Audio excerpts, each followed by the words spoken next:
क्या आप जानते हैं मोर को ही क्यों चुना गया राष्ट्रीय पक्षी? मोर, जिसका नाम सुनते ही एक रंग बिरंगे पंखों वाला खूबसूरत सा पक्षी सिर पर ताज लिए नाचता नजर आने लगता है।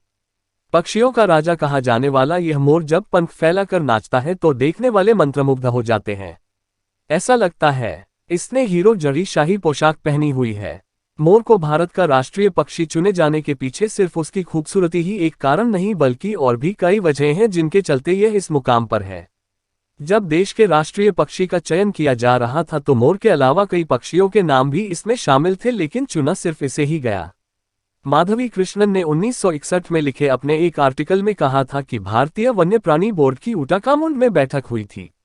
इस बैठक में सारस क्रैन, ब्राह्मणी काइट, बस्टार्ड और हंस के नामों पर भी चर्चा हुई थी, लेकिन इन सब में मोर का नाम चुना गया।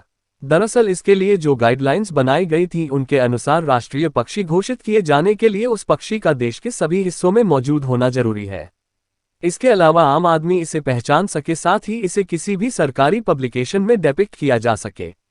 इसके अलावा यह पूरी तरह से भारतीय संस्कृति और परंपरा का हिस्सा होना चाहिए।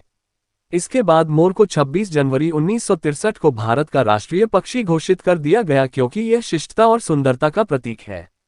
मोर केवल एक सुंदर पक्षी ही नहीं बल्कि इसे हिंदू धर्म की कथाओं में भी ऊंचा दर्जा दिया गया है। सम्राट चंद्रगुप्त मौर्य के राज्य में जो सिक्के चलते थे उनके एक तरफ मोर बना होता था। मुगल बादशाह शाहजहां जिस तख्त पर बैठता था उसकी शक्ल मोर की थी। दो मोरों के मध्य बादशाह की गद्दी थी तथा पीछे पंख फैलाए मोर। हीरो पन्नों से जड़े इस तख्त का नाम तख्त-ए-ताउस रखा गया। अरबी भाषा में मोर को ताउस कहते हैं।